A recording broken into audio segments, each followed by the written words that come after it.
I'm going to talk about essentially about communal interpretations of history, trying to focus on the interpretations of the nation and of national movements. And what I hope to do here is to bring together two aspects which normally I find that we talk about separately. Certainly, I talk about it separately. That is, usually we talk about the communal writing or rewriting of history. And then separately, we talk about what has been the fate of scientific and secular history during the regime of the BJP and during the periods when the RSS view has, through the use of state power and state machinery and state institutions, has been used to suppress these kinds of histories. Here I wanted to draw these two aspects together: the interpretation and how this interpretation is imposed and other alternative interpretations suppressed. So kind of bring in the RSS views on history, the Savarkar view on history, and link it with BJP RSS actions when they are in power. Let me begin very quickly with a quotation from Savarkar, from Hindutva, where he says, "Hindutva is not a word, but a history, not only the spiritual or religious history of our people, as at times it is mistaken to be, by being confounded with the other cognate term, Hinduism. Hinduism is only a derivative, a fraction, a part of Hindutva. Hindutva embraces all the departments of thought and activity of the whole being of our Hindu race." Worth thinking about, friends, in the current kind of debates that we have on Hindutva and Hinduism and whether there is a distinction and what kind. Worth keeping in mind how the person who coined this term, how he made this distinction. The second quote, very short, is from our very dear teacher, Ramila Thapar, where she draws our attention to a very important point, that the rewriting of history is to gain legitimation from the past for the political requirements of the present. That's why I said this is that second aspect of the political requirements that I am trying to bring together in this presentation today. So in this talk, I do three things. I discuss the communal interpretation of history in the way it has been popularized in the textbooks which have been written for RSS schools and for NCERT. Number two, I look at how secular and scientific history is undermined by actions of the regimes in power. And thirdly, I look at how the use of state power to control educational and research bodies and suppress alternative points of view plays itself out. It's a big task, and I would request Dr. Sajna to stop me at whatever point she thinks that the time is enough. I am, sorry, I'll talk about that later. The communal interpretation of history is at its very basis colonial. This is a point which both Professor Bipin Chandra and Romila Thapar have made at different points. That communal writing followed colonial writers in dividing Indian history into ancient past, which was believed to be Hindu, a Muslim period believed to be decadent, extremely beneficial. Remember the whole phrase, Angrezi Raj ki barkate, the blessings of British rule. And we know, of course, what are the problems of this kind of division of history. Just note, students, the non-scientific nature of this distinction: Hindu for ancient period, Muslim for medieval period, but British for the modern period, not Christian period. No, there the religious basis of the definition falls flat. Beginning with Savarkar and his Hindutva, or who is a Hindu, he defined Pitra Bhumi, that is the land of your ancestors, and Punya Bhumi, that is the sacred land, in such a way that it had no place for Muslims and Christians. Obviously, by definition, right? This is a point which is, I think, very clear, a very dangerous definition, particularly as you can see how today these very communities are now branded anti-national. The Christians are now also being targeted in a way that, has changed from the earlier characterization of them as relatively benign minorities, or rather minorities whom the Muslims should emulate in the way that they were willing to assimilate and adjust, a very Indian phrase, with others. Now, Golwalkar, in 1966, in his book Bunch of Thoughts, took this forward, talking about the history of the past 1,200 years, which essentially means what others call the Muslim period, how it was full of incidents of destruction, depredation, barbaric atrocities, and that the present day large Muslim population in our country, according to him, was one of the results of that fatal devastation that they wrought all over the land.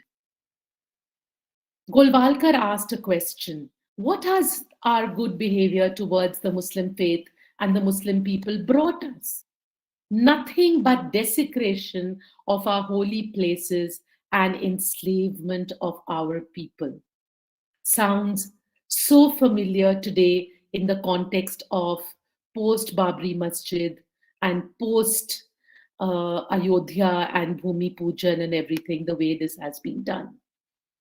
Now, coming to how this history is and has been popularized in the RSS schools, your Shishu Mandirs and the Vidya Bharati schools. One of the sort of completely inane statements that Golwalkar had made in his text, We or Our Nationhood Defined, he had said that the Arctic home was verily in Hindustan itself, and it was not the Hindus who migrated to that land, but the Arctic which emigrated and left the Hindus in Hindustan. Now, it might sound a completely ridiculous statement to you, but this is the kind of statements that were picked up and reproduced in the textbooks, your Gaurav Gathas and Itihas Gathas, which were written and taught in these RSS influenced schools. Right. Now, when the BJP formed the government in 1999, and then later in 2014, not only was the RSS encouraged in this effort, this direction, but Committees came up. For example, the Akhil Bharatiya Itihas Sankalan Samiti, whose entire agenda was to communalize the writing of history. In fact, if you read the objectives, the aims and objectives of the Samiti, then it says that they want to rewrite the history of India from a national perspective. Friends, this is where it is very important to not allow the Hindu communal forces to get away with assuming the nationalist mantle. At every point, we have to stand up and call a spade a spade. And therefore, that category, Hindu communal, is very important. And which is why the category Hindu nationalism, as very often used by scholars, whether it is Christophe Jaffrelot or others, to characterize the RSS, Hindu Mahasabha, and this kind of group is completely appropriate because it ends up legitimizing them. If you allow them to hold the flag of the nation, the nationalist flag, aloft as far as their history is concerned, then we are gone.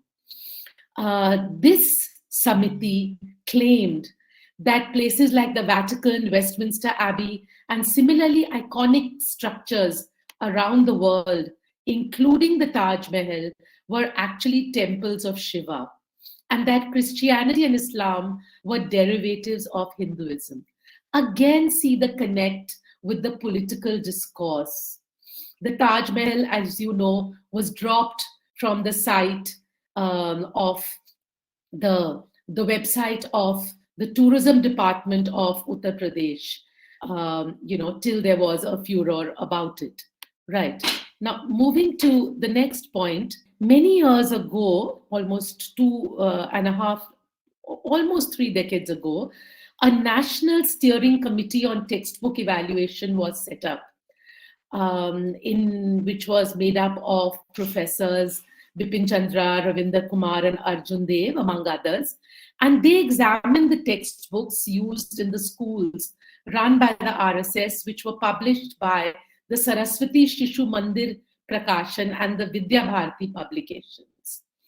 The committee concluded that the textbooks in question claimed to instill patriotism, but instead ended up promoting a virulent communal view of Indian history, bigotry, and fanaticism. Recommendation of the committee was that these publications should not be allowed to be, and they gave examples which showed how, when talking about Ashoka, it was said that Ashoka, because of his encouraging ahimsa, spread cowardice throughout his kingdom, and how North India got weakened because of this. About Islam, it was said that wherever they went, they had a sword in their hand, and how universities and house of prayers were destroyed, religious books were destroyed, and we were even told that Delhi's Qutub Minar was actually a pillar which was known as the Vishnu Stambha, which was built by Samudragupta, which was demolished by the Delhi Sultan, and its name was changed. Forcible conversion was decried, and it was lamented that reconversion to Hinduism could not be achieved. Again, friends, please note the link with the political discourse today. Conversion, as I speak today, bills, or rather anti-conversion laws are being passed and imposed across the country, and even conversion which is not forcible is declared as possible. And of course, we know that reconversion to Hinduism, which is a non-starter because you have to be born a Hindu, but there is a revival of the Shuddhi movements, the purification movements of the 1920s, and we have had movements called Ghar Vapsi, which mean exactly that, returning to your home, tribal areas. Now, Christians, as I just said a minute ago, have been dubbed in these books written for the RSS schools as anti-national, and the missionaries are attacked.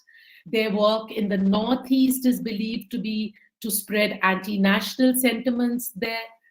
And this was something that did alarm me a lot. There was a question answer format which was laid down for students. In that, a question was asked, how did Prophet Muhammad spread Islam?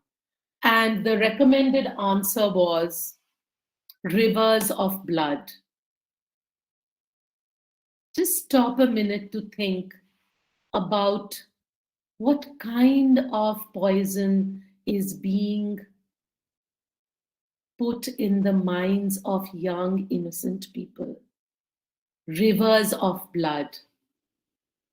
Is it then surprising that brilliant young students get up and create apps which auction Muslim women? That's where the whole thing starts.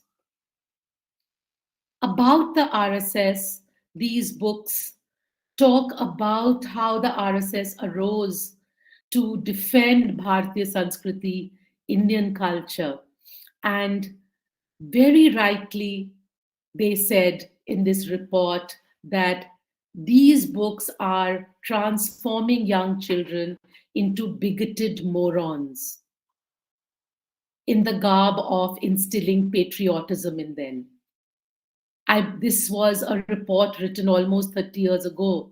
Friends, I would say that today it is not only bigoted morons, it is bigoted children or youngsters who, in fact, it has become much more pernicious today that they are moving, as I said, they don't not only share these ideas, but they put that hatred into practice.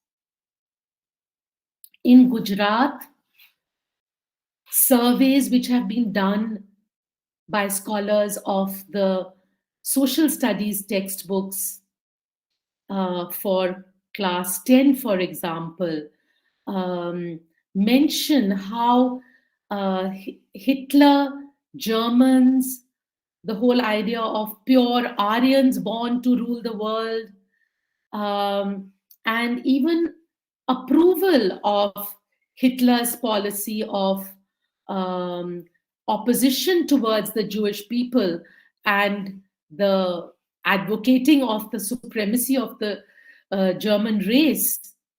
All this is put forward, but there is not a word about the annihilation of the millions of Jews. We all know how the link between these ideas and communal ideology being perpetrated in our families, in our homes, in our neighborhoods, and then, of course, it erupts in the form of terrible communal violence. Gujarat, of course, when you read what was taught in these textbooks in Gujarat, you are not surprised by what happened in Gujarat during those terrible riots. Why do communalists pick on history? Why not engineering? Why not, sort of chemistry? Obviously, because the spread of communal ideology, which is what they are all about, communal violence is only the tip of the iceberg, as Professor Bipin Chandra always said.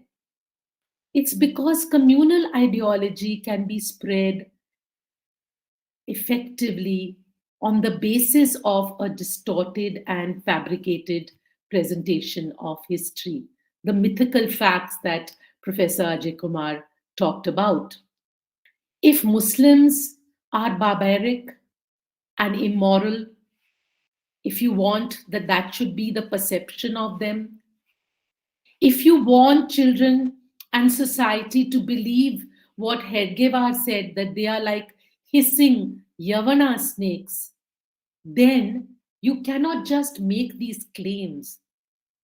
An attempt has to be made to show that this was so in the historical record. Similarly, if you want to prove that Savarkar's idea of Punya Bhumi and Pitra Bhumi was a correct theory, then it's important to prove that the Aryans originated in India. They were the true Indians. As I said in the beginning, Golwalkar, who threw history and geography to the winds, said that the North Pole was in India, in the region of today's Bihar and Orissa. And while the Aryans remained back in India, the North Pole later zigzagged its way up to its current location. Now, let me move to the second point, that is about the undermining of history, the undermining of scientific and secular history by communal forces in order to create the ground for the rewriting of history. And this, friends, is where state power has been used over the years to attack history, and not just history, but historians, and this is very dangerous, who espouse a left liberal standpoint, and further to prevent the publication of history books which do not conform to Hindutva ideologies. This is a very interesting cartoon. I presume it's by Lakshman. Yes, Times of India, Lakshman. It's called Revising History. You might recognize the HRD minister, the education minister, Murli Manohar Joshi. Is that him? I think so. Not Vajpayee, I'm not sure, but I think it's Murli Manohar Joshi. But anyway, it's one of them. And he's sitting there, and he has all these books and tomes of all called Indian history, and he's sort of tearing out the pages which children should not be read. And there is, of course, this innocent young boy sitting before him, and then you see the map of India up on the wall, also suggesting in a way that that is a boundary, or that is something which is also sought to be rewritten, redrawn, if we like. Okay, now when the story starts way back in 1977, some of you might recall how the NCRT textbooks, which were some of the best textbooks ever, written by Romila Thapar, R.S. Sharma, Satish Chandra, Bipin Chandra, Arjun Dev, all eminent professors, they had been charged by the National Integration Council to write these books, which were free from communal prejudice and colonial distortion. That had been the directive. And in 77, when the Janata Party came to power, when the emergency ended, there was a proposal for a ban, right?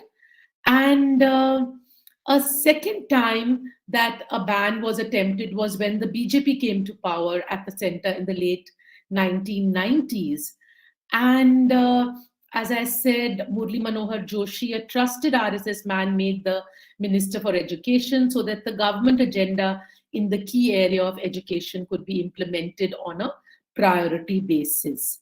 And of course, you have the National Curriculum Framework being revised, and without any consultation with the states. And this is totally in violation of norms. CAPE did not meet, etc., etc.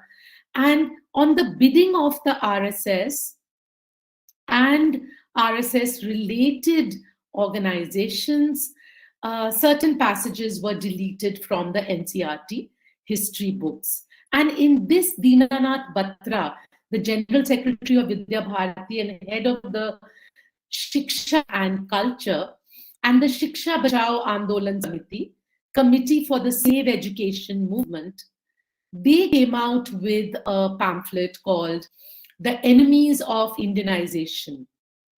Please note the subtitle, The Children of Marx, Macaulay, and Madarsa. Okay, Marx, Macaulay, and Madarsa. In this booklet, 41 so-called distortions were pointed out in the existing NCERT textbooks, and then they were to be deleted.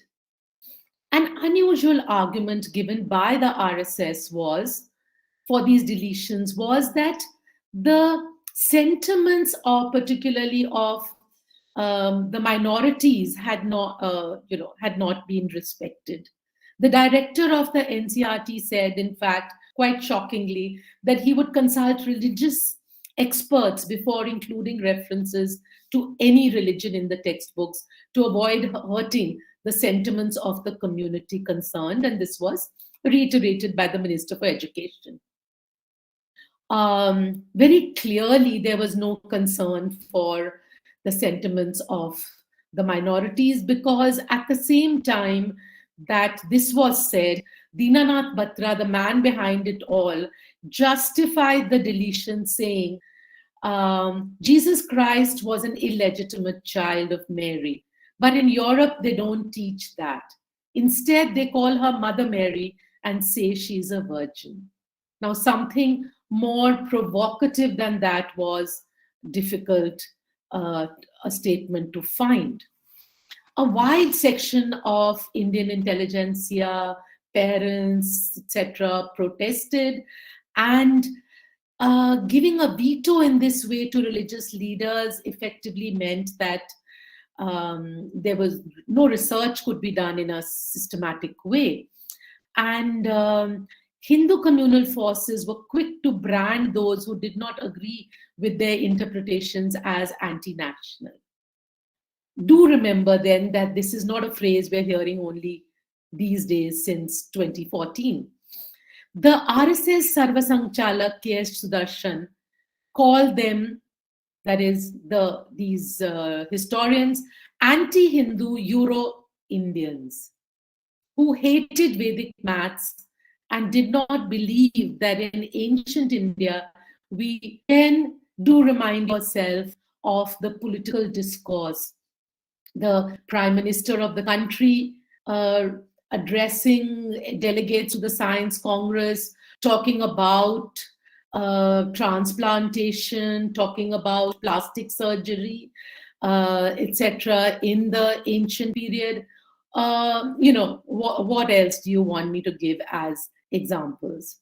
Now, these attempts by the communal forces, which are made in the name of instilling patriotism in people and demonstrating the greatness of India, actually ended up doing exactly the opposite. There are other aspects of India's past which we are very proud of, as Amartya Sen reminded us. India's heterodoxy, India's multi-religious and multicultural coexistence. Arguing that history of science was linked with heterodoxy, Sen pointed out that the flowering of Indian science and mathematics that we find in the periods of Aryabhatta and Varaha Mihira can be associated with this expression of heterodoxies. In fact, Sanskrit and Pali, Sen points out, have a larger literature in defense of atheism, agnosticism, and theological skepticism than exists in any other classical language. And then Sen goes on to point out that so-called Vedic mathematics and Vedic sciences are actually based on very little evidence. Calls were made, as I said, not just was this history called out, but so were the historians called out, and it was dangerous. Calls were made for the arrests of historians Romila Thapar, R.S. Sharma, and Arjun Dev. And the ministers defended the deletions from the textbooks and called for a war. And here I'm using a phrase used by Murli Manohar Joshi. He called it a war for the country's cultural freedom. You might, some of you of the older generation might recall that word, intellectual terrorism unleashed by the left, being more dangerous than cross-border terrorism. Again, this was a statement which Joshi had made. Obviously, this statement was made in the aftermath of the attack on Parliament by what were clearly terrorists who had come from across the border. So, whipping up a certain sentiment, this thing. So this connect, friends, between the distortions, between the interpretations and what is being done at the state level, that is very important for you to keep in mind, for us to keep in mind. This Talibanization of education, as it was called, I think Arjun Singh had used this word, then so had Veer Sanghvi later. And this continued. I already mentioned the NCF of 2000, and the NCERT textbooks were withdrawn and replaced by books which were written by authors who were very close to the Sangh ideology. As Professor Thapar reminds us, one of the main problems of this kind of history is that it is believed that no technical training is required of historians and archaeologists. Any Tom, Dick, and Harry can get up and become a historian simply by reading 2 books. The Indian History Congress then came out with a report called History in the New NCERT Textbooks, a report and an index of errors. And it pointed out that these so-called errors which were picked up were because there was an agenda of pushing history with a communal bias, right?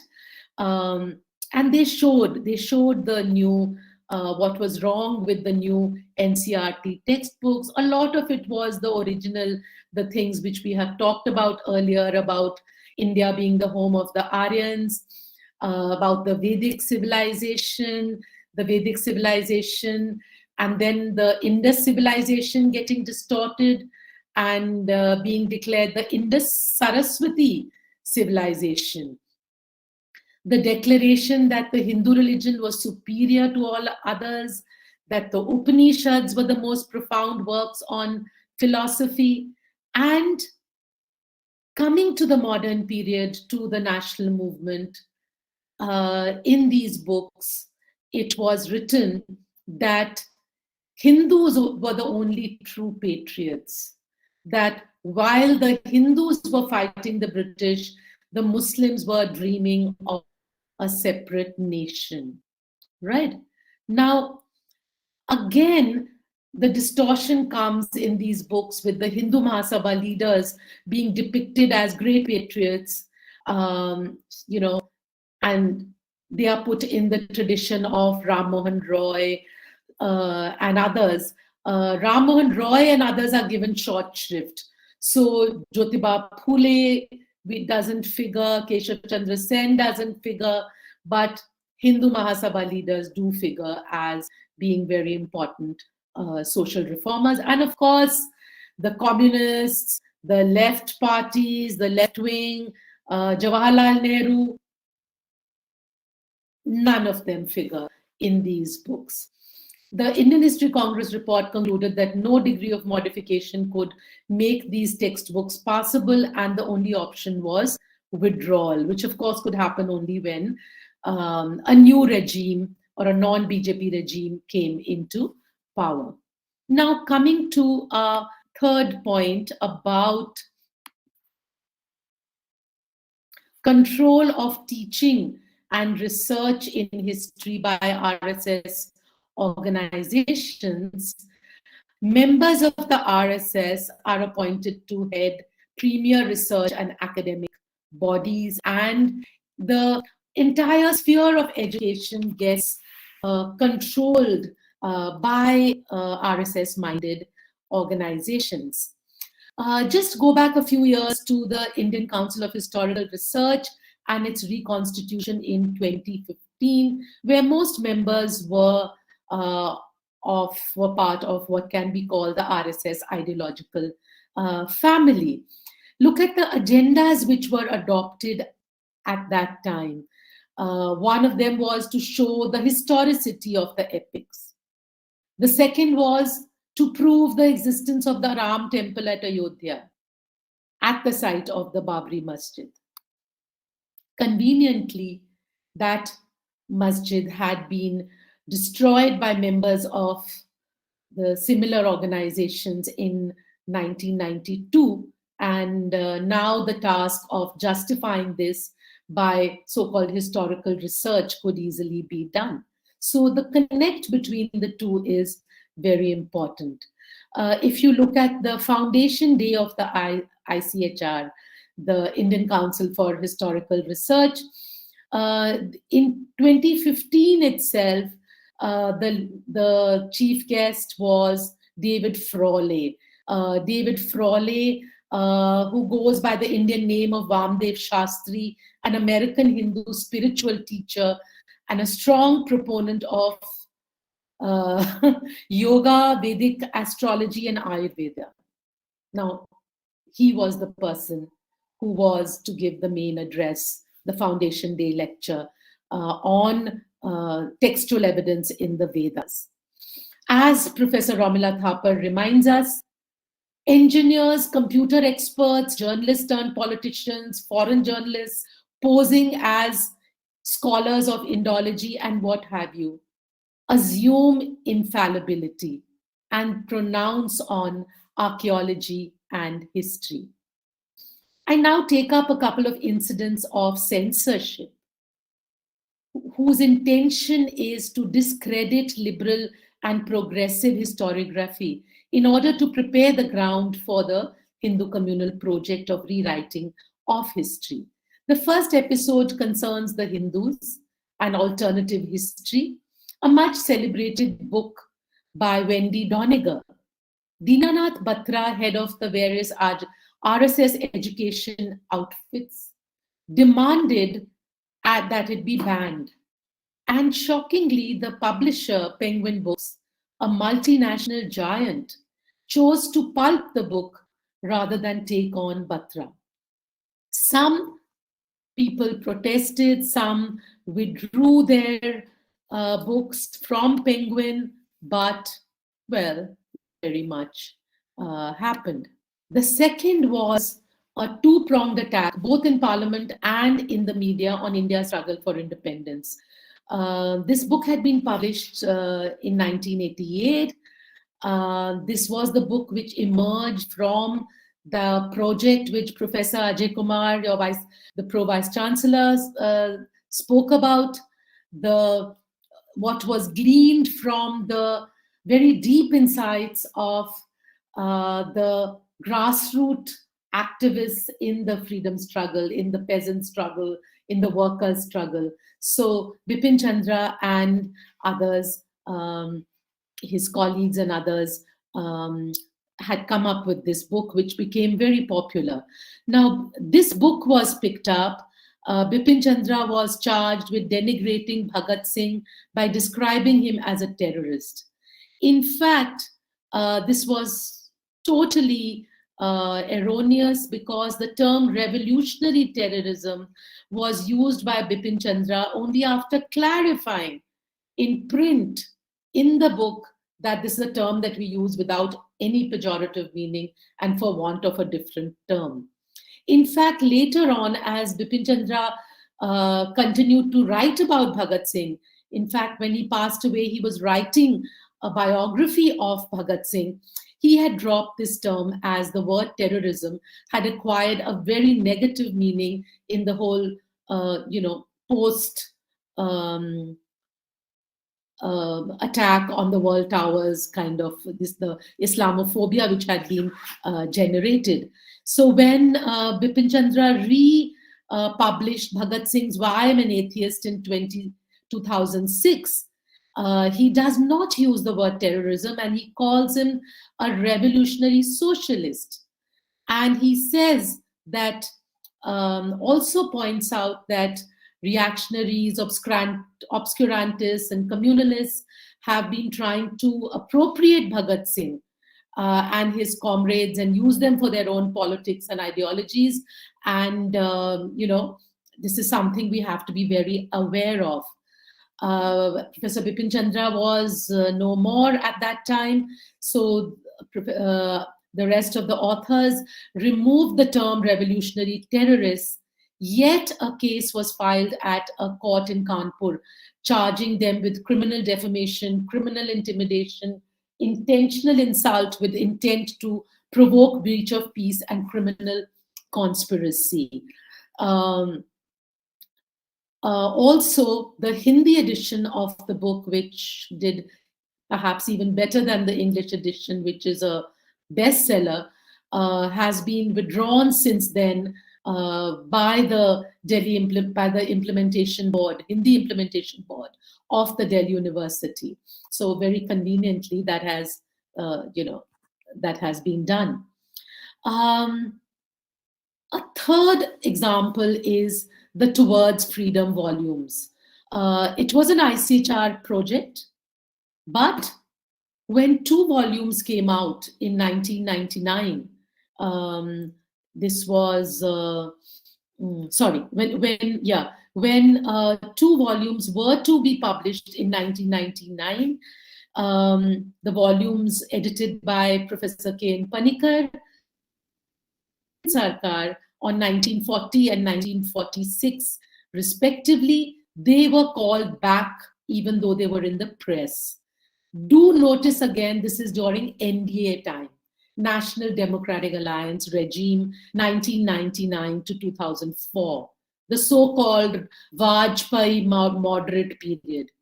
It was claimed that the books had not gone through a review committee. The Freedom Project itself was shut down, and along with the withdrawal of the books at that time, there was a wider onslaught on cultural and academic freedom. Some of you might recall that Deepa Mehta's film Fire, its showings were attacked in cinemas, and there are scores of other examples from other spheres of arts. The Indian History Congress condemned this assault on historical research, which had been mounted by communal forces, which now wielded power. The disclosure of the project was seen not only as an attack on research, but on the legacy of the freedom struggle and on the values of the Constitution. Now, Arun Shourie was also brought in at this point to make false allegations about delays and unjustified expenditure on these books, and a so-called expert committee was formed to review the books, in which, interestingly, there was no member, none of the members were from modern Indian history, had any expertise. And the worry, as Professor K.N. Panikkar had pointed out in a press statement at that time, was that the BJP was worried that the RSS and the Hindu Mahasabha may not be shown in a bad light as having collaborated with the British. Then, of course, there were delays which were very convenient, and only in 2006 did the work start again. Fortunately, and I am very consciously pointing this out, the protests were diverse and many.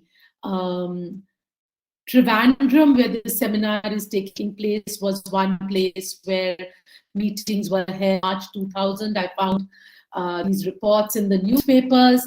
And not only that, there were letters to the press, campaigns on the internet, petition drives, and the Rajya Sabha took it up also. Now, the question is, why should a project like the Towards Freedom volumes be perceived as a threat by the Hindu communal forces? Now, very clearly, it's because if I look at the volume on 1947, which is the one that I edited, the documents which are there in that volume of 1947 will give the lie to the RSS demonization of Nehru, to their charges that Nehru wanted quick and easy power and that Nehru betrayed the nation by accepting partition. So the actual historical documents are very inconvenient for the Hindu communal forces.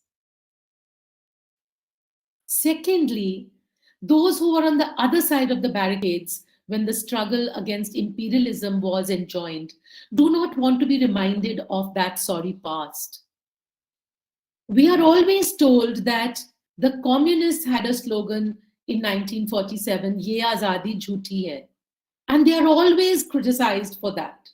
It's a fact which is always brought out, particularly by people who bait the communists like Arun Shourie. But very few people bring out the fact that the Hindu Mahasabha had declared 15th August as a day of mourning.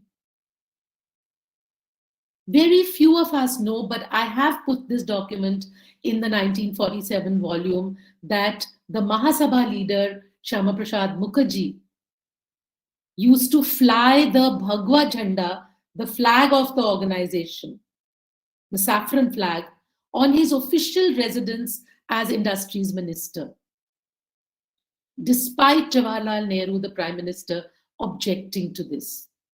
Thirdly, those who go about polarizing communities for political gains come across rather poorly in the mirror of the national movement and its legacy. Gandhi went around the whole country, whether it was Noakhali, Bihar, or Calcutta, or Delhi, trying to bring relief to the victims of violence, trying to save the unity of India. The Towards Freedom series had a political significance beyond its academic relevance, and hence it was attacked.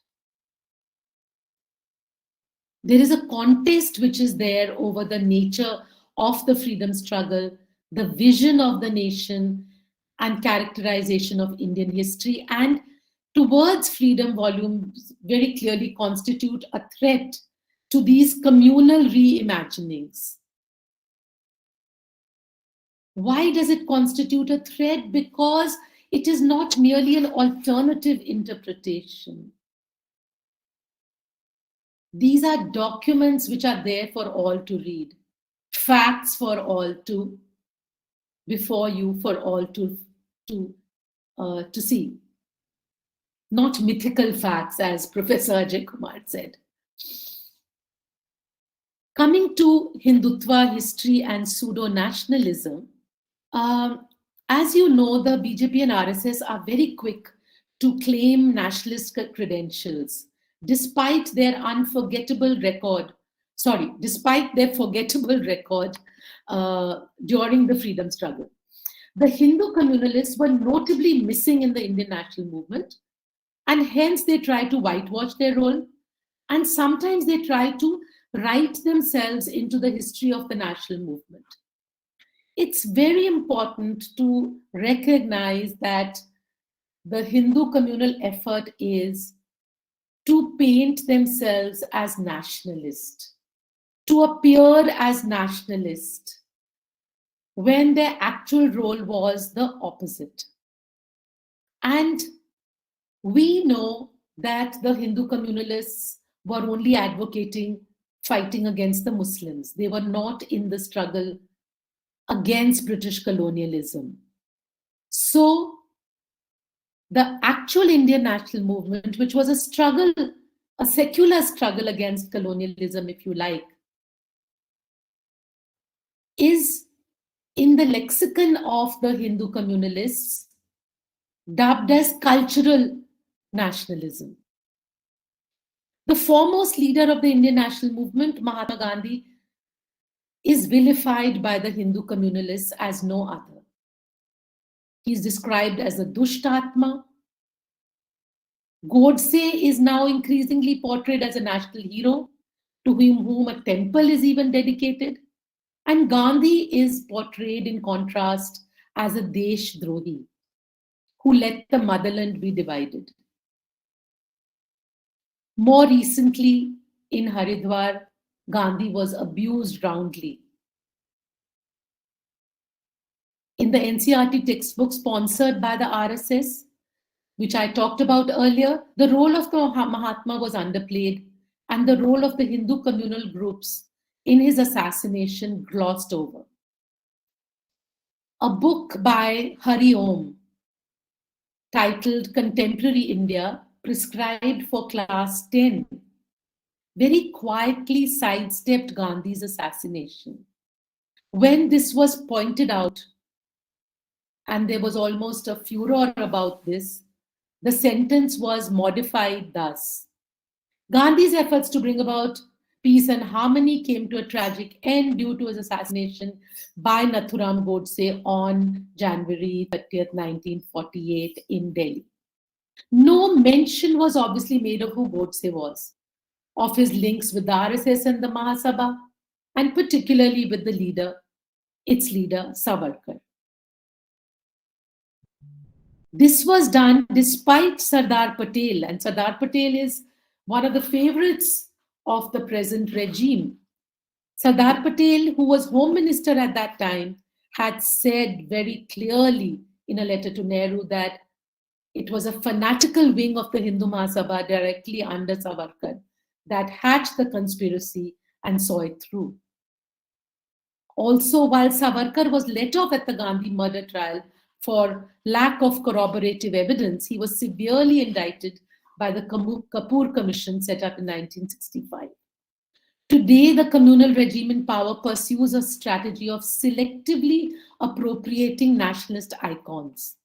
This being particularly important to a political formation, as I said earlier, which did not stand on the side of the nation during the freedom struggle.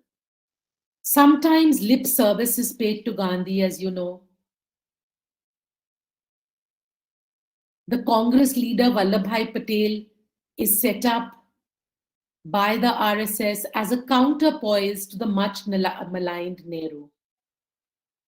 Patel's birthday is observed on 31st October as National Unity Day, while the late Prime Minister and Nehru's daughter Indira Gandhi's assassination on that very day, and very much, I would say, in the cause of national unity. Somebody who refused to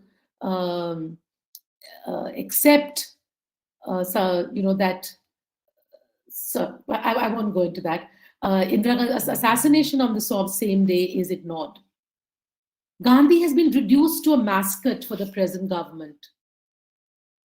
Do recall the Swachh Abhiyan, the cleanliness campaign, his iconic glasses splashed across all billboards. Appropriating Gandhi is a travesty by a party which is distinguished by its absence from the national movement, and whose earlier avatars, the Hindu Mahasabha, were directly involved in Gandhiji's assassination, and which till today, those who follow in that tradition of a demon, Asurvad, rather than Shahadat, which it was.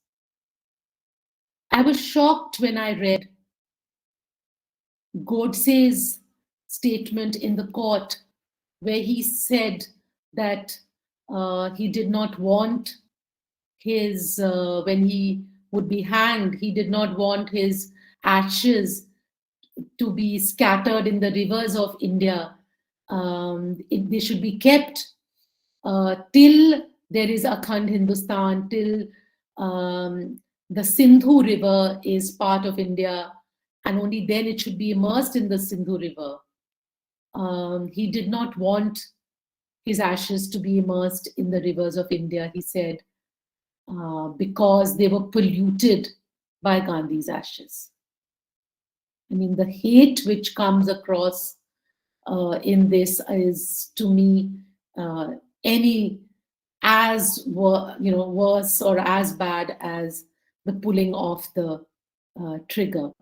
So the three leaders, then I conclude, Gandhi, Nehru, and Patel, with their different political styles, were united in their fight against imperialism and communalism. To divide their legacy, to try and selectively appropriate them, is clearly part of a political agenda which is unsupported by the historical record. This exposes the hollow or pseudo-nationalism of the wannabe nationalists, something which should be our continued endeavor to do so. Thank you so much for your patience, and thank you so much, all of you, for staying on for a very long lecture and listening. Dr. Sajna had said I could take an hour, and I think I've done that. So thank you again. And now the webinar is open for discussion. So can I ask you a question? It is not a question. So, no, please, I'd love to answer. How do you look at the relationship between distortion of history, as you said, distortion of history, and that in what way that leads to the distortion of popular memory connected with that? So whether historiography, as we understand from an economic point of view, and in what direction this distortion of academic history leads to a fabrication or falsification, or as we all understand, the mythification of history in the popular realm, because history is very much connected with memories which are connected and transmitted in the popular realm. So how do you look at that particular aspect of distortion of public memory? Thank you. Professor Sebastian Joseph, that's a very interesting question.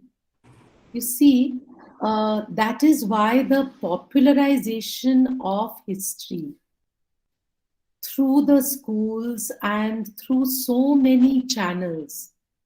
I did not talk about social media, but today the social media is perhaps the most dangerous channel for propagation of hate and for popularization of this distorted history, because nobody has time for the reading anymore.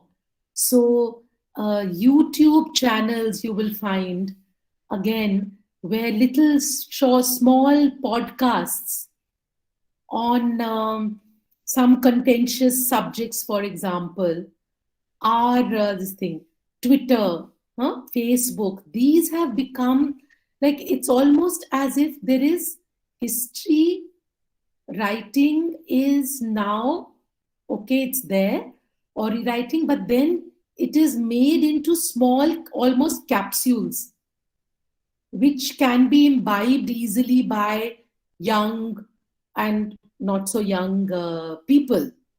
And because of that, what Professor Thapar warned about, the kind of people who are writing this history, in fact, one could add to that the consumers of this popular distorted history, they now do not have even the necessary tools for comprehension, or rather discrimination. You see, if you were taught distorted history in a classroom, For example, when we had NCERT textbooks, there was the teacher as a mediator. The teacher who taught those books, they could see where the problem lay and they would act as, mediators, and they would in fact weed out very often those of them, not only those who were secular necessarily, but as a teacher or a practitioner, you can distinguish between good history and bad history, or good history and poor history, well written and poorly written history. That they can do. So the fact that these books were of a very low quality, some not written even by historians, and so it is, so the teachers would have that acumen and that ability to be able to discriminate and point that out to the students.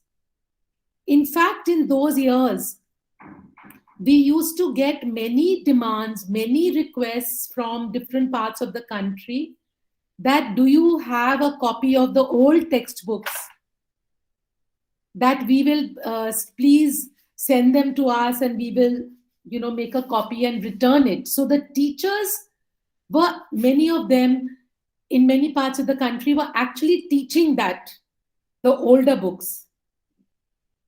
And then fortunately, I think it was Orient Longman and other publishers who then brought out these books, since the government had stopped connecting them.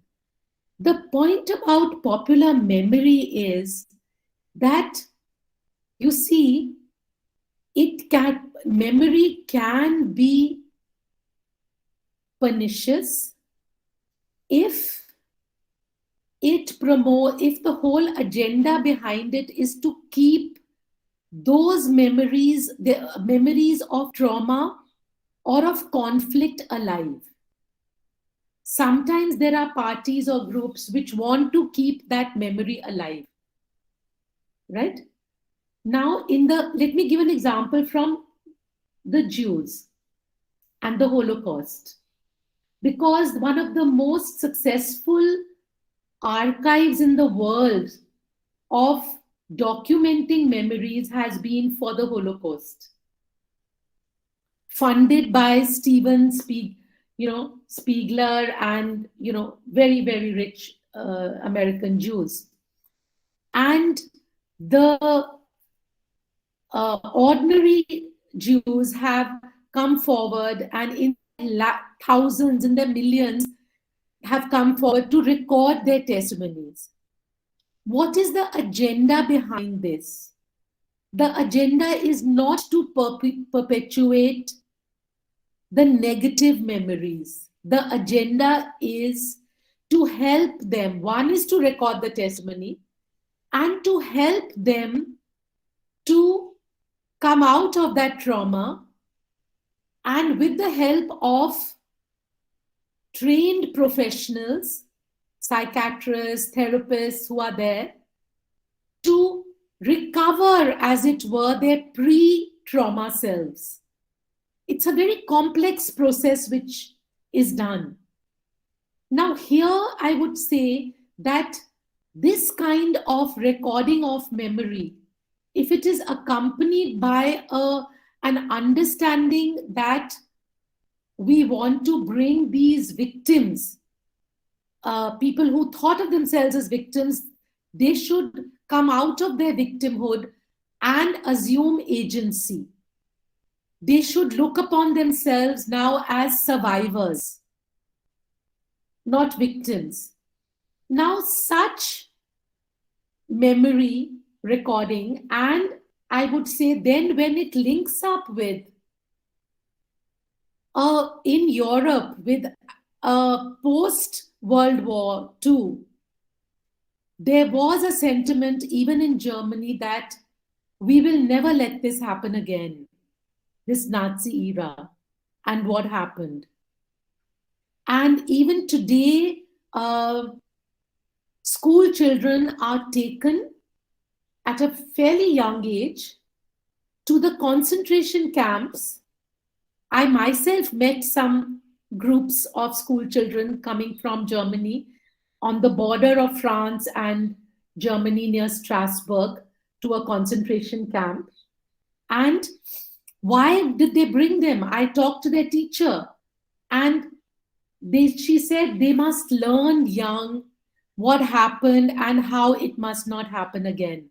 So if the memory recording and the memory is part of popular memory is engaged with as part of a societal consensus that there must not be hatred, that we want to get over that conflict and the memory of that conflict, then the what I can call the histories, which are the post-conflict histories, which are written with an idea towards consensus, societal consensus, towards getting over that trauma, then they can merge very well with the work, the memory work.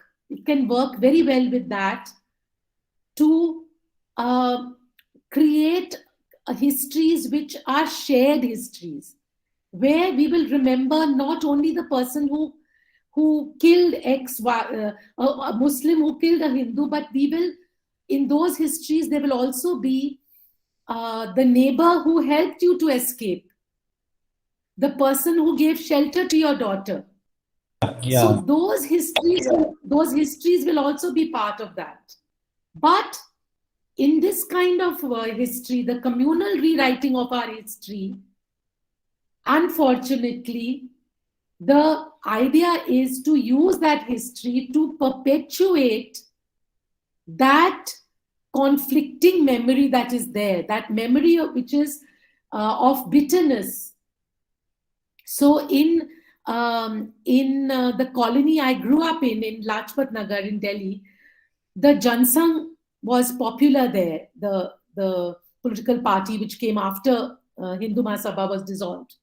And so among such groups in the RSS shakhas, for example, which they hold for young people in the parks and all that, so there they will try to keep the memory of partition and that bitterness of the refugees, they will try to keep it alive.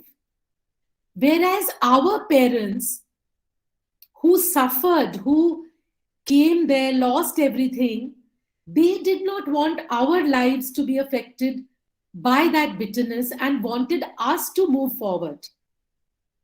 So memory and history can have a very positive symbiotic relationship, and it can also feed on each other in a negative way.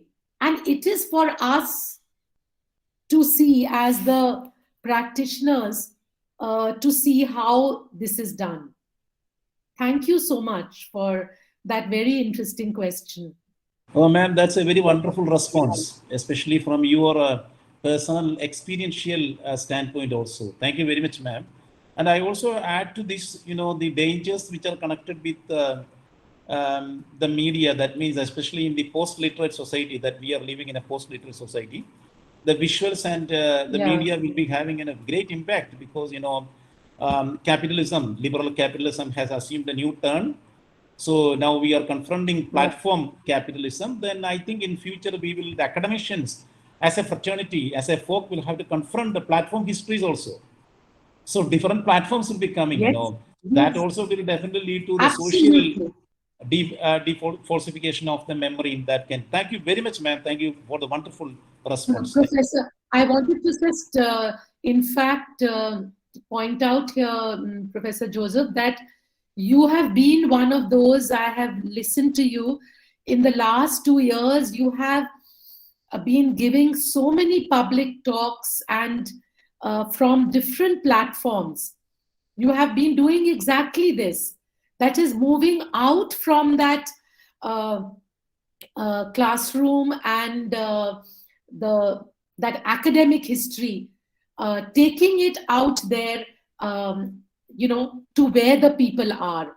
And I can see that many of us, Professor Salil Mishra was here a while ago, Professor Mridula Mukherjee and Aditya and others, that they have also taken on this task very much of coming on public platforms in order to take their voice to people who are not going to read the books we write. We must do that. It's a very important challenge. I think History Congress also, I think, must take up this challenge. It's a very good platform and they have a very good reach.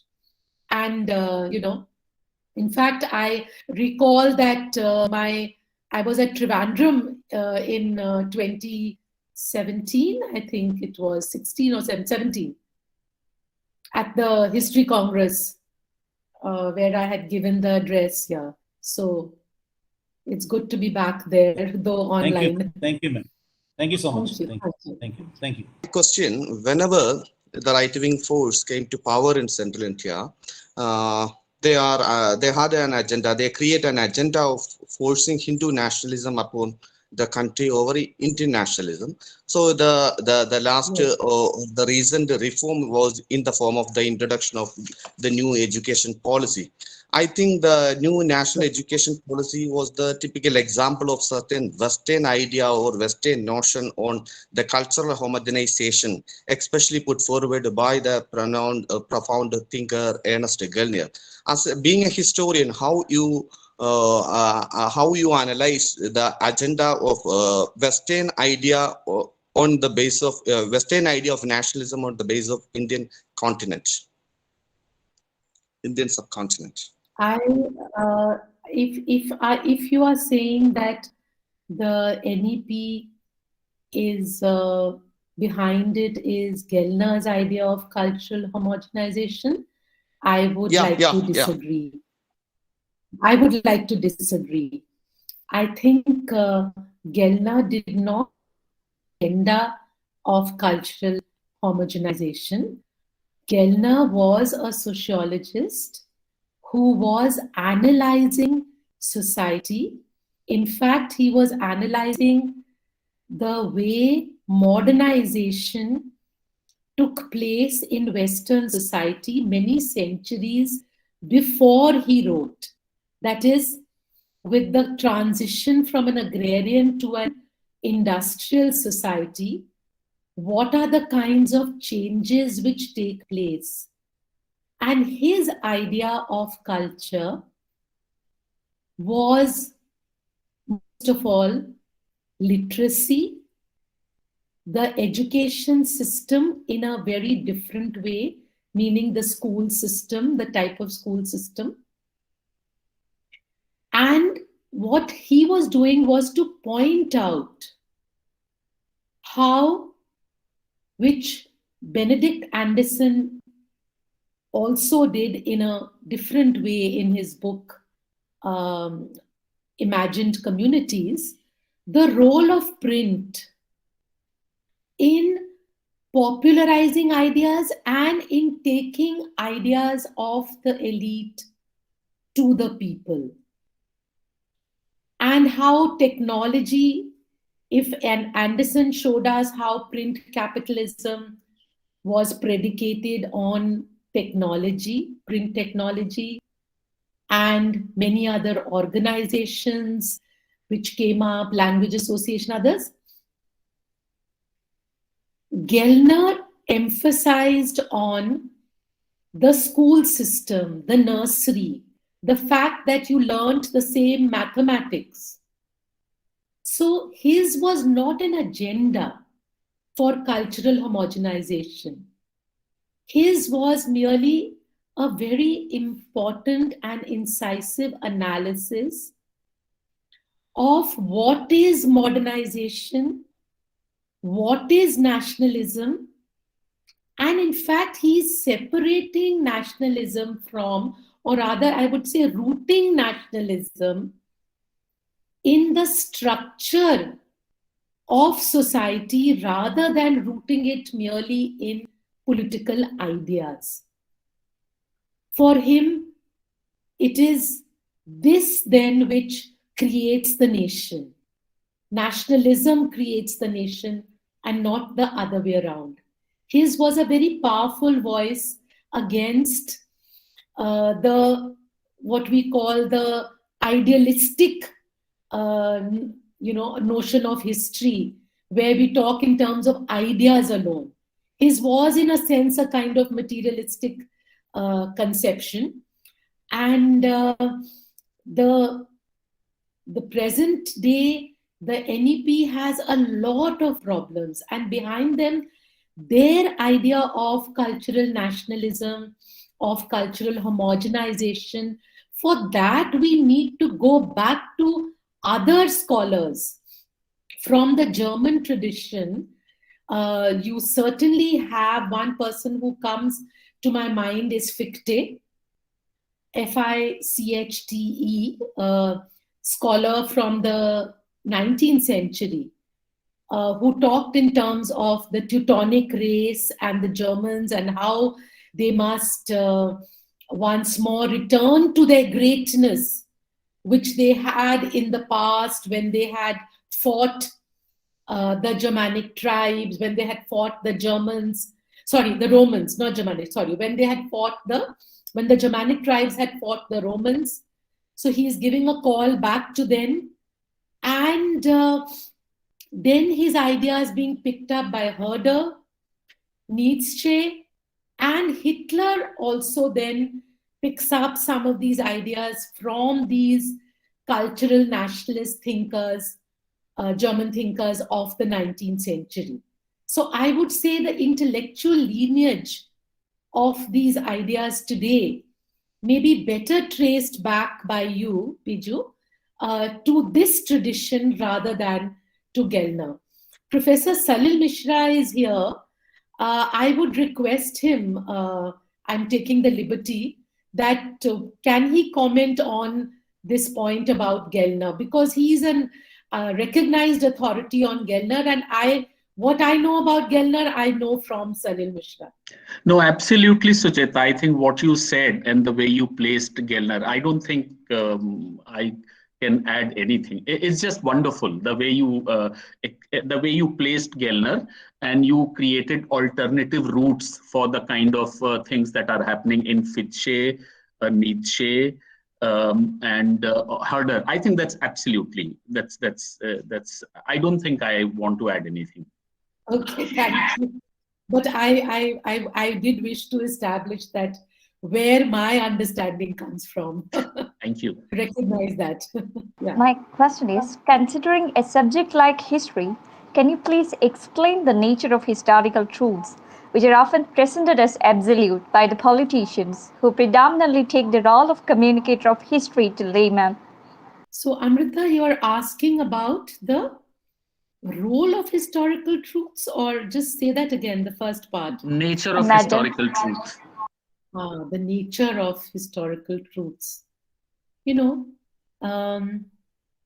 in a postmodernist world which we inhabit today, in a general way, some of us don't inhabit that world, but in a general sense, the very idea of truth or historical truth has been questioned. And there is an argument today which is made quite popularly for your truth and being as relevant as my truth, etc. I would not go along with that position. I do believe in something called historical truths, though I think in our writing, we do accept the possibility always of what was an alternative trajectory. So, for example, if I write about the partition of India, I know it is something which happened. In that sense, it is a historical truth or a historical fact. But I'm also aware of the fact that had certain developments taken place. For example, campaigns which the Congress had among Muslims, if they had been more successful, or if, say, anything, it can be any if, right? Or let's say we know the partition is a stated fact. That doesn't stop us from thinking about what would have been the trajectory of South, right? What would have been the trajectory of Bangladesh, that part of the world, if, if the liberation hadn't happened, if Pakistan had, remained constituted by these two parts. So what I'm saying is that the historian very often does fly kites, which are not, just there like any kite and any sky, but in the sky around him, he does, in the pursuit of in pursuit of inquiry, in the historical pursuit, there are many kites which are flown, and some kites land, and some kites are cut, and some are, we realized, not really working. So it's not as if there is a historical fact which is out there to be uncovered in the way that we might have in archaeology, that you dig it up and there it is. But there are interpretations, there are different views, there are stories, and we spend a lot of time unearthing and exploring different points of view, because we believe that the more diversity we have in terms of our sources, then the likelihood of coming closer to something called a historical fact, to approximate to a historical fact, might be better. But of course, we also know today that embedded in every historical fact is an interpretation. So as a conscientious historian, we can only be conscious of this, that there aren't facts which are just facts, that there is something embedded in them, and we need to be aware of that. We need to uncover that. We need to see how a fact is put out. Let me give you a small example. We take, say, a museum. We go there and we see artifacts and we think, well, this is a fact. It's not an interpretation, right? But the classification of that museum, the way it is curated, the titles of the galleries, what is chosen, what is not chosen, is part of that arrangement of facts and the way it is presented. I still recall with horror when I had taken my students this was in college, before I was in JNU, many years ago, to the National Museum, and there was a very nice gallery on prehistory on the Indus Valley. And when I returned many years later, it had been totally revamped, and it was no longer the Indus Valley civilization. It was, Saraswati was there, and the contributions of certain types of scholars was highlighted more than others. It was obviously called Harappa, and there was so much of a problem with that. So the point is not only about views which you hear and you decipher and you discriminate and you read others in order to form a better opinion. We need to apply that same sense of discrimination to visual and material objects. just because something is cast in stone and the other is cast in only in writing, doesn't mean that the one is more valid than the other. But these are only certain issues I can point out to you. Thank you, ma'am. Thank you so much. Thank you so much for inviting me. It's a pleasure.